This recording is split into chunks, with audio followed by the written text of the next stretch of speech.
नमस्कार मित्रांनो, गौमाता यांनी सांगितले की कोणते पाप माणसाला गरिबीकडे नेतात। गौमाता यांच्या या अद्भुत आणि पवित्र कथेला जो कोणी लक्षपूर्वक ऐकतो त्याच्या जीवनातील सर्व दुःख आणि कष्ट कायमचे समाप्त होतात।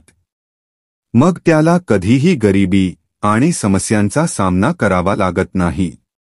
प्रिय दर्शक हो, ही कथा तुमच्या कौटुंबिक त्रासांचे समाधान ठरू शकते। ही कथा ऐकल्यानेच तुमच्या कुटुंबातील सर्व समस्या दूर होऊ शकतात। गरुड पुराणात सांगितले आहे की जी कथा किंवा शिकवण मध्येच सोडली जाते ती त्या व्यक्तीसाठी पापाचे कारण ठरते। म्हणून कृपया ही कथा शेवटपर्यंत नक्की ऐका। प्रिय मित्रांनो, कोणताही विलंब न लावता आजची प्रेरणादायक कथा सुरू करूया। प्रिय भक्तांनो, आजची कथा अतिशय हृदयस्पर्शी आहे। यात आपण जाणून घेऊ की गौमाता यांनी माणसाच्या कोणत्या पापांना त्याच्या गरिबी आणि दुःखाचे कारण सांगितले आहे। तसेच आपण हे देखील जाणून घेऊ की ते कोणते 3 लोक आहेत ज्यांच्या उपस्थितीमुळे घरात नेहमीच संकट आणि अशांती राहते। ज्या घरात या 3 लोकांचा वास असतो त्या घरात माता लक्ष्मी कधीच प्रवेश करत नाहीत। प्रिय भक्तांनो, एक वेळेची गोष्ट आहे की भगवान शिव आणि माता पार्वती कैलास पर्वतावर विराजमान होते। शांत आणि दिव्य वातावरणात दोघेही पृथ्वीलोकाच्या सौंदर्याचा आनंद घेत होते। तेव्हाच माता पार्वतींनी भगवान शिव यांना म्हटले, हे नाथ, आपल्याला पृथ्वीलोकावर भ्रमण करून बरेच दिवस झाले आहेत। माझे मन सांगते की आज आपण तिथे जाऊन भ्रमण करावे। भगवान शिव हस्त म्हणाले, हे देवी, तुम्ही बरोबर बोलत आहात। आज आपण पृथ्वीलोकावर जाऊन पाहिले पाहिजे की तिथे काय सुरू आहे। हे म्हणत भगवान शिव आणि माता पार्वती पृथ्वीलोकावर प्रकट झाले आणि एका सुंदर बागेत एका विशाल वृक्षाच्या छायेत जाऊन बसले। तिथे चारही बाजूंना हिरवेगार गवत पसरलेले होती आणि अनेक गायी त्या गवतावर चरत होत्या। तेव्हाच त्यापैकी एक गौमाता भगवान शिव आणि माता पार्वती यांच्या जवळ येऊन उभी राहिली। गौमाताने विनम्रतेने झुकून म्हटले, हे देव, आपल्या दर्शनाने मी धन्य झाले। माझ्या मनात एक प्रश्न आहे ज्याचे उत्तर मला आजपर्यंत कोणत्याही संत किंवा ज्ञानीकडून मिळू शकले नाही। कृपया मला या प्रश्नाचे उत्तर द्या। भगवान शिव गौमाताला म्हणाले, विचार गौमाता, तुझ्या मनात काय प्रश्न आहे? गौमाताने विचारले, हे प्रभू, माणसाला कोणत्या पापांमुळे गरिबीला सामोरे जावे लागते आणि ते 3 लोक कोण आहेत ज्यांच्या प्रभावामुळे घराचे संपूर्ण विनाश होतो? काय माणसाला फक्त त्याच्या भाग्यामुळेच श्रीमंती किंवा गरिबी प्राप्त होते? भगवान शिव हस्त म्हणाले, हे गौमाता, तुमचा प्रश्न अत्यंत महत्त्वाचा आहे आणि मी तुम्हाला नक्कीच याचे उत्तर देईन। हे पूर्ण सत्य नाही की केवळ भाग्यच माणसाच्या गरिबी आणि श्रीमंतीचे कारण असते। त्यामागे काही इतर कारणेही असतात। गौमाताने म्हटले, हे प्रभू, कृपया मला याचे सविस्तर स्पष्टीकरण द्या। तेव्हा भगवान शिव म्हणाले, हे गौमाता, मी तुमच्या या प्रश्नाचे उत्तर एका कथेमार्फत देईन ज्यामुळे तुम्हाला सर्व काही स्पष्ट होईल। भगवान शिवांनी कथा सांगायला सुरुवात केली। ही प्राचीन काळची गोष्ट आहे। अवंतीपूर नावाचे एक नगर होते जिथे एक परोपकारी आणि विनम्र स्वभावाचा व्यापारी राहत होता। त्याला 2 मुले होती जी त्याच्या सारखीच प्रामाणिक आणि दयाळू होती। व्यापारी आपल्या 2 मुलांसोबत कुटुंबात सुखशांतीने जीवन व्यतीत करत होता। त्याने आपल्या 2ही मुलांचे विवाह मोठ्या थाटामाटात केले होते। त्याच्या 2ही सुना अत्यंत समर्पित होत्या आणि घरातील सर्व कामे मिळून पूर्ण उत्साहाने करत होत्या। मित्रांनो, जेव्हा व्यापाऱ्याची छोटी सून घरात आली तेव्हा असे वाटले जणू त्यांच्या घरी स्वतः माता लक्ष्मीनेच प्रवेश केला आहे। तिच्या येण्याने व्यापाऱ्याच्या व्यापारात दुप्पट वाढ होऊ लागली। त्यांच्या घरात कधीही धन किंवा अन्नाची कमतरता भासत नव्हती।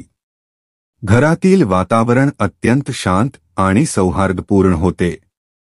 व्यापाऱ्याचे दोन्ही पुत्र मिळून राहत होते आणि दोन्ही सुना एकमेकींवर प्रेमभाव ठेवून वागत होत्या. घरातील कोणतेही कार्य करण्यापूर्वी संपूर्ण कुटुंब एकत्र येऊन सल्लामसलत करत असे आणि मगच ते कार्य सुरू करत. व्यापाऱ्याचा व्यापारही दिवसेंदिवस प्रगती करत होता. एके दिवशी व्यापाऱ्याने आपल्या दोन्ही मुलांना आणि सुनांना बोलावून म्हटले, पुत्रांनो, आता माझ्यासाठी व्यापार सांभाळणे कठीण होत आहे, म्हणून आजपासून मी ही जबाबदारी तुम्हा दोघांना सोपवतो. वडिलांचे हे बोलणे ऐकून दोन्ही पुत्रांनी मोठ्या मनोभावाने व्यापाराची जबाबदारी स्वीकारली. व्यापाऱ्याला हे पाहून समाधान वाटत होते की त्याचे कुटुंब प्रेम आणि एकोपा ठेवून राहत आहे. त्याचे दोन्ही पुत्र व्यापारात निपुणता दाखवत आहेत आणि दोन्ही सुना घरातील शांती आणि सुव्यवस्था राखत आहेत. हे सर्व पाहून व्यापारी निश्चिंत होऊन शांत झोपत असे. पण मित्रांनो, व्यापाऱ्याच्या सुखी जीवनाकडे पाहून नगरातील इतर लोक त्याच्यावर ईर्ष्या करायला लागले. त्यांना वाटू लागले, व्यापाऱ्याचे जीवन किती आरामदायक आणि सुखमय आहे. त्याचा व्यापार प्रगती करत आहे आणि त्याच्या कुटुंबात कोणतेही भांडण किंवा अडचण नाही. हे पाहून नगरवासियांच्या मनात जलन निर्माण झाली. भगवान शिव यांनी गौमातेला सांगितले, हे गौमाता, जसे मोठी मासळी तळ्यातील लहान मासळ्यांना वाढताना पाहून भयभीत होऊन त्यांना गिळण्याचा प्रयत्न करते, तसेच मनुष्य दुसऱ्यांच्या प्रगतीकडे पाहून त्यांना मागे खेचण्याचा प्रयत्न करतो. माणूस आपल्या यशाने जितका आनंदी होत नाही, त्यापेक्षा जास्त तो दुसऱ्यांच्या प्रगतीने अस्वस्थ होतो. एका विद्वानाने अगदी बरोबर म्हटले आहे, माणूस आपल्या दुःखाने तेवढा त्रस्त होत नाही जितका तो दुसऱ्याच्या आनंदाने व्यथित होतो. याच ईर्षेमुळे नगरवासी व्यापाऱ्याच्या विरोधात कट रचू लागले. त्यांनी ठरवले की कशा प्रकारे त्याच्या जीवनाला दुःखमय बनवता येईल. नगरातील काही लोक व्यापाऱ्याच्या कुलपुरोहिताकडे गेले आणि त्याला म्हणाले, हे पुरोहितजी, तुम्ही येथे अभावात जीवन जगता आहात, तर तुमचा यजमान ऐश्वर्य आणि वैभवाने भरलेले सुखी जीवन जगता आहे. तो आपल्या सुनांनी तयार केलेले स्वादिष्ट भोजन खातो आणि सुखसंपत्तीचा उपभोग घेतो. पुरोहिताने विचारले, तुम्ही हे सगळे का सांगत आहात, याचा काय अर्थ आहे?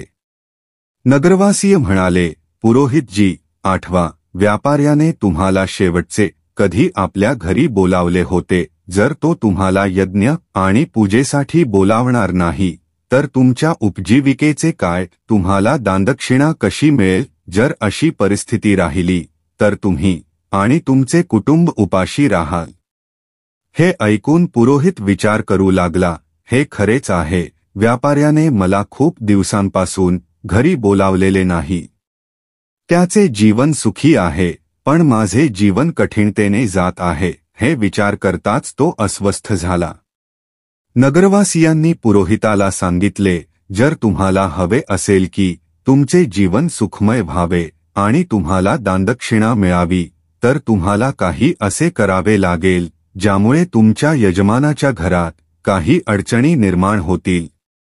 जेव्हा त्यांच्या घरी अशांती येईल तेव्हाच ते तुमच्याकडे समाधान मागण्यासाठी येतील आणि तुम्हाला हवनपूजनासाठी बोलावतील. एवढे सांगून नगरवासियांनी पुरोहिताला भडकवले आणि नंतर ते आपापल्या घरी निघून गेले. यांच्या बोलण्याने प्रभावित होऊन पुरोहित चिंतेत पडला आणि विचार करू लागला, आता मी असे काय करू ज्यामुळे व्यापाऱ्याच्या घरात कलह निर्माण होईल आणि त्याच्या व्यापाराला हानी पोहोचेल. तेव्हाच तो आपल्या गुरुकडे सल्ला घेण्यासाठी गेला आणि म्हणाला, हे गुरुदेव, कृपया माझी मदत करा. जर तुम्ही मला मदत केली नाही तर माझे कुटुंब उपाशी राहील. जसे एखाद्या मासळीचे जीवन तळ्यातील पाण्यावर अवलंबून असते, तसेच पुरोहित आणि पंडितांचे जीवन त्यांच्या यजमानांवर अवलंबून असते. जर यजमानांच्या घरी कोणतीही समस्या नसेल आणि ते आम्हाला पूजेसाठी बोलवणार नसतील, तर आमचा उदरनिर्वाह कसा होईल, आम्ही धन कसे कमवू. गुरूंनी त्याचे बोलणे ऐकून सांगितले, हे शिष्य, चिंता करू नकोस. मला सांग, तुझी समस्या काय आहे, मी नक्कीच याचे समाधान देईन. पुरोहित म्हणाला, हे गुरुदेव, मी इच्छितो की व्यापाऱ्याच्या जीवनात काही समस्या निर्माण व्हाव्यात, त्याच्या घरात कलह सुरू व्हावा आणि त्याच्या व्यापाराला तोटा व्हावा. तेव्हाच तो मला आपल्या घरी पूजेकरिता बोलावेल. गुरूंनी त्याचे बोलणे ऐकून उत्तर दिले, हे शिष्य, व्यापाऱ्याच्या सुखी जीवनाचे मुख्य कारण त्याची छोटी सून आहे. ती भगवान विष्णू आणि माता लक्ष्मीची नित्यपूजा करते, त्यामुळे त्यांच्या घरावर दिव्य कृपा राहते. जेव्हापासून ती त्यांच्या घरात आली आहे तेव्हापासून व्यापाऱ्याचे जीवन धनधान्याने परिपूर्ण आणि सुखमय झाले आहे. अशी धार्मिक आणि गुणवान स्त्री ज्या घरात असते त्या घरात कधीही अभाव निर्माण होत नाही. हे ऐकून पुरोहिताने विचारले, हे गुरुदेव, जर असे आहे तर काय असा कोणता मार्ग आहे ज्यामुळे व्यापाऱ्याच्या घरात अशांती आणि व्यापारात नुकसान होईल. गुरूंनी उत्तर दिले, चिंता करू नकोस. तुला फक्त एक साधा उपाय करायचा आहे. व्यापाऱ्याच्या घरी जा आणि त्याच्याकडून एक पितळेचा लोटा माग. तो लोटा घरी नेऊन ठेव. जेव्हा तू असे करशील तेव्हा काही काळातच व्यापाऱ्याच्या व्यापारात तोटा होईल आणि त्याच्या घरात कलह सुरू होईल. त्याचे पुत्र आपसात भांडू लागतील आणि त्याच्या जीवनात संकटे वाढतील. तेव्हा तो तुला आपल्या घरी पूजेकरिता बोलावेल. गुरूंची ही युक्ती ऐकून पुरोहिताने त्यांचे आभार मानले आणि आपल्या घरी निघून गेला. दुसऱ्या दिवशी सकाळी स्नानध्यान केल्यानंतर तो व्यापाऱ्याच्या घरी पोहोचला. व्यापारी त्या वेळी आराम करत होता. पुरोहिताचा आवाज ऐकून तो बाहेर आला आणि आपला कुलपुरोहित पाहून अत्यंत आनंदी झाला. त्याने त्यांचे स्वागत केले आणि म्हणाला, या पुरोहितजी, कित्येक दिवसांनी तुमचे दर्शन झालं. सगळं कुशलमंगल आहे ना? पुरोहिताने उत्तर दिले, सगळं ठीक आहे. तो पुढे म्हणाला, मी इकडून जात होतो म्हणून म्हटलं की चला तुमची भेट घेऊन जावं. मग तो आपल्या गोड बोलण्याने व्यापाऱ्याला फसवू लागला. थोड्या वेळाने त्याने सांगितले, व्यापारीजी, कृपा करून मला थोडंसं पाणी द्या. व्यापारी पाणी आणण्यासाठी निघाला. याच वेळी व्यापाऱ्याची छोटी सून चतुर आणि समजदार होती. तिला वास्तुशास्त्राचे थोडे ज्ञान होते. तिने पाहिले की व्यापारी पितळेचा लोटा घेऊन जात आहे. ती पटकन त्याच्या जवळ गेली आणि म्हणाली, बाबा, हा लोटा थोड्या वेळासाठी मला द्या, मी लवकरच परत देईन. व्यापाऱ्याने आनंदाने तो लोटा तिला दिला. छोट्या सुनाने त्या लोट्यातील पाणी काढून आपल्या गाईला पाजले आणि मग त्यात नव्याने पाणी भरून तो लोटा परत सासऱ्यांना दिला. व्यापाऱ्याने ते पाणी पुरोहिताला दिले. पाणी पिल्यानंतर पुरोहित म्हणाला, व्यापारीजी, हा पितळेचा लोटा खूप चांगला आहे, तुम्ही तो मला देऊ शकता का? व्यापारी हस्त म्हणाला, पुरोहितजी, ही तर खूपच छोटी गोष्ट आहे, तुम्ही तो घेऊन जा. पुरोहित मनातल्या मनात आनंदी झाला आणि विचार करू लागला, आज मी व्यापाऱ्याच्या सुखशांतीवर घाव घातला आहे. आता त्याच्या घरातील आनंद नष्ट होईल. पुरोहित तो लोटा घेऊन आपल्या घरी परतला आणि एका कोपऱ्यात ठेवून विचार करू लागला, आता काहीच दिवसांत व्यापारी मला बोलावेल. त्याच्या घरात कलह माजेल आणि व्यापारात तोटा होईल. मग मी पूजापाठ करून त्याच्याकडून भरपूर दक्षिणा घेईन.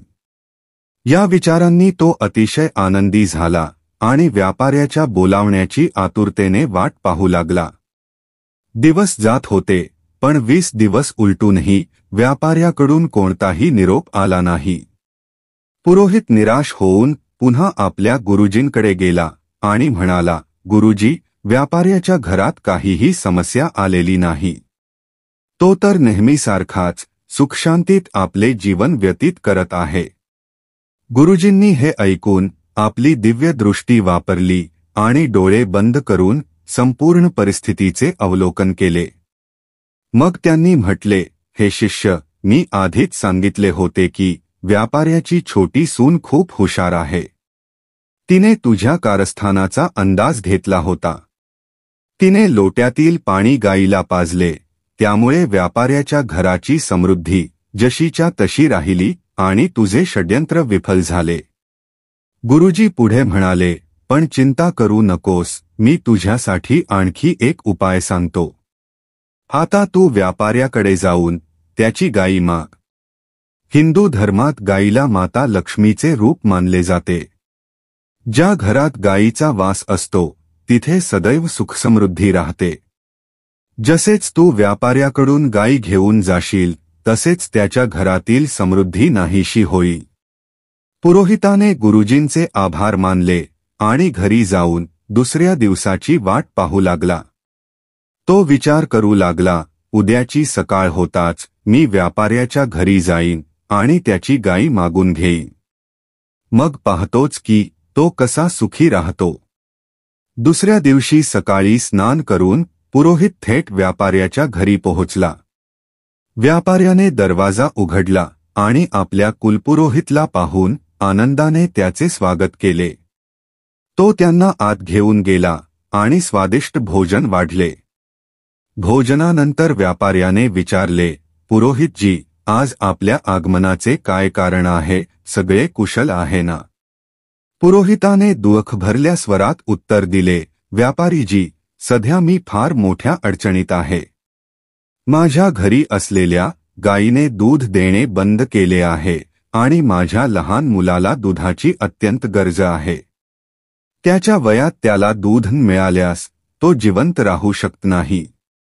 त्यामुळे मी तुमच्याकडे मदतीसाठी आलो आहे. जर तुम्ही मला तुमची गाई देऊ शकला तर तो तुमचा फार मोठा उपकार असेल. पुरोहिताच्या करुणा भरलेल्या शब्दांनी व्यापारी विचार करू लागला, हे आमचे कुलपुरोहित आहेत. त्यांची मदत करणे हे पुण्याचे कार्य आहे. गोदान केल्याने मला मोठे फळ मिळेल असा विचार करून व्यापारी म्हणाला, पुरोहितजी, तुम्ही काळजी करू नका. मी तुम्हाला माझी गाई देतो. व्यापारी गाई आणण्यासाठी गेला. जसेच तो गाई घेऊन पुरोहिताच्या दिशेने गेला, त्याची छोटी सून वेगाने तेथे आली आणि सासऱ्याला अडवत म्हणाली, बाबा, तुम्ही गाई कुठे घेऊन चालला आहात?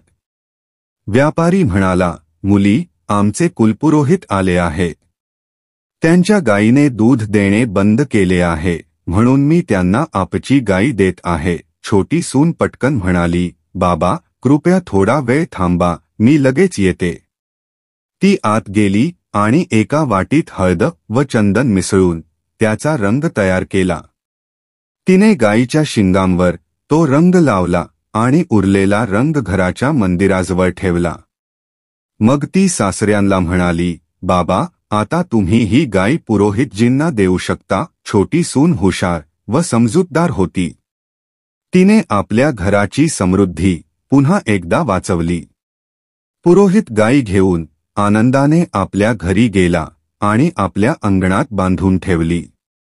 तो मनात विचार करू लागला, आता काही दिवसांत व्यापाऱ्याच्या घरात संकट येईल आणि तो मला पूजा करण्यासाठी बोलावेल. या विचाराने तो मनातल्या मनात आनंदी झाला आणि व्यापाऱ्याच्या बोलावण्याची आतुरतेने वाट पाहू लागला.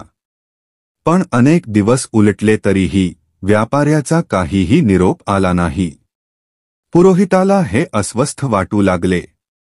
शेवटी तो पुन्हा आपल्या गुरुजींकडे गेला आणि म्हणाला, गुरुजी, व्यापाऱ्याच्या घरात काहीही संकट आलेले नाही. उलट तो आधीपेक्षा जास्त सुखशांतीने आपले जीवन व्यतीत करत आहे. गुरुजींनी ध्यान लावले आणि आपल्या दिव्य दृष्टीने संपूर्ण परिस्थिती पाहिली. मग त्यांनी म्हणाले, हे शिष्य, मी आधीच सांगितले होते की व्यापाऱ्याची छोटी सून अतिशय बुद्धिमान आणि चतुर आहे. तिने तुझ्या कारस्थानाचा अंदाज घेतला होता. जेव्हा तू व्यापाऱ्याकडून गायी मागायला गेला होतास तेव्हा तिने गायीच्या शिंगांवर जो रंग लावला तोच त्या घराच्या समृद्धीचे रक्षण करत आहे. गुरुजी पुढे म्हणाले, चिंता करू नकोस. आता तू व्यापाऱ्याच्या घरी जाऊन ती रंगाची वाटी माग. तो रंग आपल्या घरी आणल्यानंतरच तू व्यापाऱ्याच्या सुखसमृद्धीचा नाश करू शकाल. गुरुजींचे बोलणे ऐकून पुरोहिताने त्यांचा सल्ला मानला आणि व्यापाऱ्याच्या घराकडे निघाला. तो काहीतरी बहाणा करून व्यापाऱ्याकडे गेला आणि म्हणाला, व्यापारीजी, कृपया मला तुमच्या घरातील ती रंगाची वाटी द्या. व्यापारी त्याचे म्हणणे मान्य करून आत गेला आणि रंगाची वाटी आणण्यासाठी निघाला. पण व्यापाऱ्याची छोटी सून आधीच सावध होती. तिने त्या वाटीत असलेला जुना रंग काढून टाकला आणि त्यात नवीन रंग भरला. व्यापारी बाहेर आला आणि तीच वाटी पुरोहिताला दिली. पुरोहित ती रंगाची वाटी घेऊन आपल्या घरी परतला आणि आनंदाने विचार करू लागला, आता व्यापाऱ्याचे जीवन लवकरच संकटांनी भरून जाईल आणि तो मला बोलवायला भाग पडेल. पण महिने उलटून गेले आणि व्यापाऱ्याचे जीवन आधीपेक्षा अधिक सुखी आणि समृद्ध होत गेले. निराश होऊन पुरोहित पुन्हा आपल्या गुरुकडे गेला आणि म्हणाला, हे गुरुदेव, मी तुमच्या सांगण्यानुसार व्यापाऱ्याच्या घरातून रंगाची वाटीही आणली, पण त्याचे जीवन आधीपेक्षा अधिक सुखी होत आहे. असे वाटते की माझे सर्व प्रयत्न वाया गेले आहेत. गुरुजींनी आपल्या दिव्य दृष्टीने पुन्हा सर्व काही पाहिले आणि म्हणाले, हे शिष्य, व्यापाऱ्याची छोटी सून अत्यंत चतुर आणि दूरदृष्टी असलेली आहे. तिने तुझे मनसुबे आधीच ओळखले होते. तिने त्या वाटीतून तो रंग काढून टाकला जो गायीच्या शिंगांना लावला होता. ह्यामुळेच व्यापाऱ्याचे सुख आणि समृद्धी अजूनही त्याच्यासोबत आहे. गुरुजी पुढे म्हणाले, जोपर्यंत ती छोटी सून त्या घरात आहे तोपर्यंत व्यापारीचे सुखसमृद्धी सुरक्षित राहील. तिला त्या घरातून बाहेर काढले पाहिजे, तेव्हाच व्यापाऱ्याच्या जीवनात संकटे येतील. गुरुजींचे हे शब्द ऐकून पुरोहिताच्या डोक्यात एक नवा कट शिजू लागला. त्याने विचार केला की छोटी सून घरातून हाकलून देण्याशिवाय आता कोणताही मार्ग शिल्लक नाही. मला व्यापाऱ्याच्या कुटुंबात भांडणे लावून त्यांना तिला घराबाहेर काढण्यास भाग पाडावे लागेल. हा विचार करून तो आपल्या घरी परतला आणि व्यापाऱ्याच्या कुटुंबात फूट पाडण्याच्या आणि छोट्या सुनेला घराबाहेर काढण्याच्या योजनेवर विचार करू लागला. पुढच्या दिवशी तो चिंतेच्या मुद्रेत व्यापाऱ्याच्या घरी पोहोचला. व्यापाऱ्याने त्याला अशा अवस्थेत पाहिले आणि विचारले, पुरोहितजी, काय झाले, तुम्ही इतके चिंताग्रस्त का आहात? पुरोहिताने गंभीर आवाजात उत्तर दिले, व्यापारीजी, तुमच्या घरावर एक मोठे संकट घोंगावत आहे. जर तुम्ही लवकरच यावर उपाय केला नाही तर तुमचे सुखी जीवन उद्ध्वस्त होईल. तुमच्या मुलांना व्यापारात मोठा तोटा सहन करावा लागेल आणि तुमच्या कुटुंबावर मोठी आपत्ती येईल. व्यापारी हे ऐकून घाबरला आणि चिंतेच्या स्वरात म्हणाला, पुरोहितजी, हे तुम्ही काय सांगत आहात? कृपया आम्हाला या संकटातून वाचवण्याचा उपाय सांगा. तुम्ही आमचे कुलपुरोहित आहात. तुम्ही जे काही सांगाल ते आम्ही नक्की करू. पुरोहिताने व्यापाऱ्याच्या घाबरलेल्या चेहऱ्यावरून ओळखले की तो आता त्याच्या जाळ्यात अडकला आहे. त्याने म्हटले, या संकटातून वाचण्याचा एकच उपाय आहे. पुरोहिताने व्यापाऱ्याला सांगितले, व्यापारीजी, तुमची छोटी सून तुमच्या कुटुंबासाठी मोठे संकट आहे. जर तुम्हाला हे संकट टाळायचे असेल तर तिला त्वरित घरातून बाहेर काढले पाहिजे. ही गोष्ट ऐकून सुरुवातीला व्यापाऱ्याला विश्वास बसला नाही, पण पुरोहित वारंवार त्यावर भर देऊ लागला. शेवटी व्यापाऱ्याने त्याच्या बोलण्यावर विश्वास ठेवायला सुरुवात केली. व्यापारी म्हणाला, पुरोहितजी, जसे तुम्ही सांगाल तसेच मी करीन.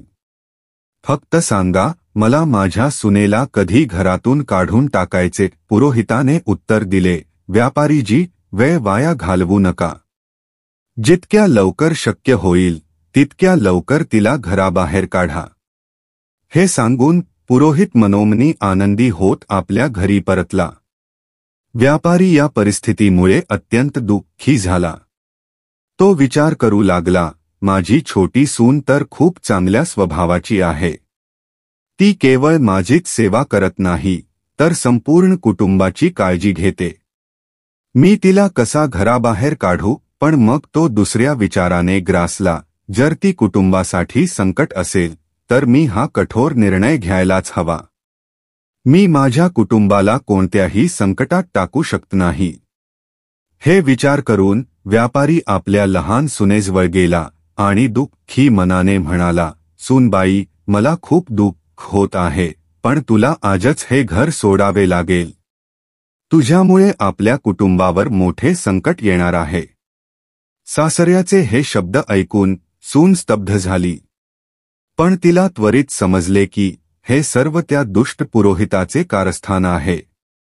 ती नम्रतेने म्हणाली, ठीक आहे बाबा, जर हीच तुमची इच्छा असेल तर मी हे घर सोडते.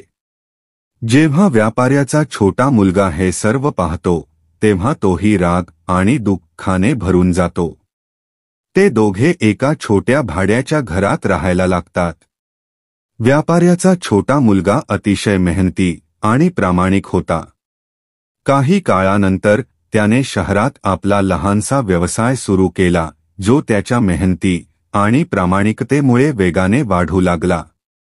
हळूहळू ते समृद्ध झाले आणि त्यांनी शहरात स्वतःचे घर खरेदी केले.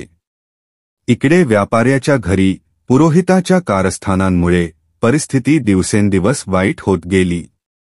घरात रोज भांडणं आणि कलह होऊ लागले. व्यापाऱ्याचा मोठा मुलगा, जो आधी व्यापारात लक्ष देत होता, तो वाईट संगतीत सापडला. तो विनाकारण पैसा उधळू लागला आणि दिवसरात्र वाया घालवू लागला. पुरोहित पूजापाठाच्या बहाण्याने व्यापाऱ्याकडून धन घेत राहिला आणि हळूहळू व्यापाऱ्याची संपूर्ण संपत्ती संपुष्टात आली. व्यापार पूर्णपणे बंद पडला. परिस्थिती इतकी वाईट झाली की घरात अन्नधान्याचा देखील अभाव निर्माण झाला. नगरातील लोक व्यापाऱ्याची दयनीय अवस्था पाहून हसू लागले आणि त्याच्यावर तिरस्काराने तोंडसुख घेऊ लागले. त्याची चेष्टा केली जाऊ लागली. हे सर्व पाहून व्यापारी आत्मग्लानीने भरून गेला. त्याने विचार केला, आता माझे आयुष्य निरर्थक झाले आहे. आत्महत्या करण्याशिवाय माझ्याकडे दुसरा कोणताही मार्ग नाही. हा विचार करत तो नदीच्या दिशेने जाऊ लागला. पण वाटेत त्याला एक तेजस्वी संत भेटले. त्या संतांच्या मुखावर दिव्य तेज होते. त्यांच्या कपाळावर चंदनाचा टिळा होता आणि त्यांचे लांबसडक केश त्यांना अद्वितीय भासत होते. संतांना पाहून व्यापाऱ्याने त्यांना प्रणाम केला आणि उदास होऊन पुढे जाऊ लागला. संत म्हणाले, हे पुत्र, थांब, तुला एवढी चिंता का वाटत आहे, काय झाले?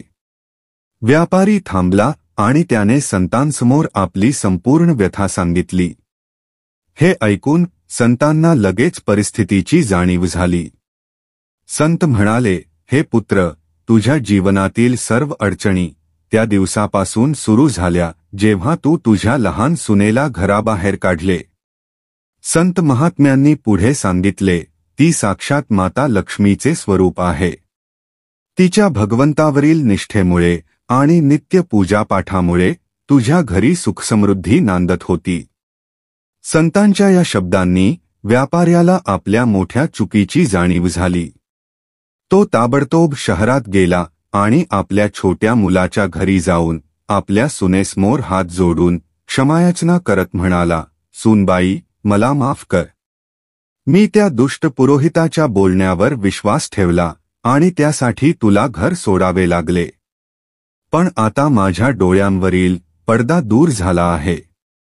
तुझ्या अनुपस्थितीत आमच्या घरावर दुःख आणि संकटांचे ढग दाटून आले आहेत. आमचा संपूर्ण व्यापार ठप्प झाला आहे.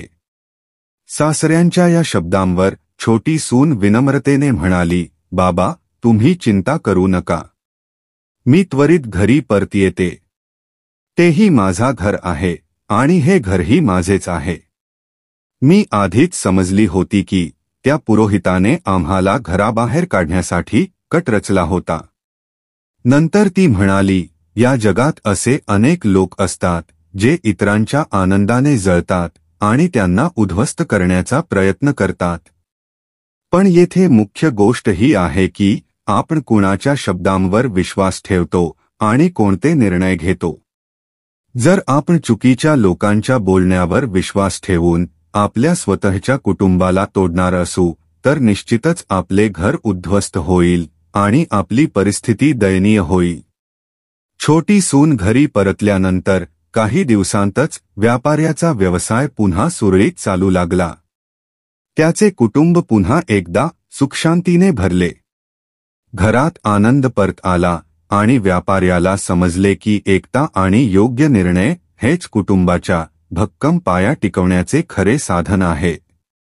भगवान शिव यांनी गौमातेच्या दिशेने पाहून म्हणाले, हे गौमाते, मी तुम्हाला एक महत्त्वाची गोष्ट सांगणार आहे, ती लक्षपूर्वक ऐका. गौमातेने नम्रतेने विचारले, हे प्रभू, ती गोष्ट कोणती?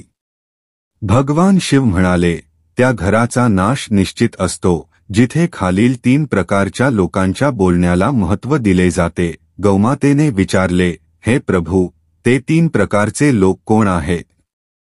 भगवान शिव यांनी सांगितले, पहिले, ज्या घरात अहंकारी आणि दुष्ट स्वभावाच्या व्यक्तीच्या बोलण्याला महत्त्व दिले जाते ते घर नक्कीच विनाशाकडे जाते. दुसरे, ज्या घरात लालची, कपटी आणि अनैतिक आचरण असलेल्या स्त्रीचा प्रभाव असतो त्या घरात कधीच धन टिकत नाही आणि तो घर कायमच दरिद्री राहतो. माता लक्ष्मी अशा घरात कधीही प्रवेश करत नाही. तिसरे, ज्या घरात बाहेरील लोकांच्या बोलण्याला जास्त महत्त्व दिले जाते आणि त्यानुसार घर चालते ते घरही नाश पावते. भगवान शिव पुढे म्हणाले, हे गौमाते, तुमचा दुसरा प्रश्न होता की कोणत्या पापांमुळे माणूस गरीब किंवा श्रीमंत बनतो.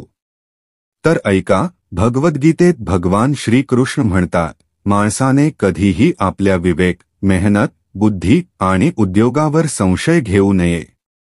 त्याने नेहमी सत्य आणि धर्माच्या मार्गावर चालत राहून सातत्याने कर्म करत राहावे. जो व्यक्ती स्वतःवर संशय घेतो आणि असत्याचा मार्ग धरतो तो कधीच यशस्वी होऊ शकत नाही. गरिबी आणि श्रीमंती ही जीवनाची चक्रे आहेत. जो माणूस सातत्याने मेहनत करतो आणि आपल्या कर्मांवर विश्वास ठेवतो तो नक्कीच गरिबीच्या दलदलीतून बाहेर पडतो. गौमातेने हे ऐकून म्हणाले, हे प्रभू, तुमच्या मुखातून ही कथा ऐकून मी धन्य झाले. प्रिय भक्तांनो, ही कथा आपल्याला शिकवते की सत्य, प्रामाणिकपणा आणि विवेक यांचा अवलंब करणे हाच जीवनाच्या खरी यशस्वीतेचा मार्ग आहे. या कथेबद्दल तुमचे काय मत आहे? कृपया तुमच्या अमूल्य टिप्पण्या आम्हाला कमेंट बॉक्समध्ये जरूर लिहा. आम्हाला आशा आहे की या कथेमुळे तुम्हाला आध्यात्मिक प्रेरणा मिळाली असेल. तर मित्रांनो, आजसाठी एवढेच. आम्हाला आशा आहे की आजची कथा तुम्हाला नक्कीच आवडली असेल.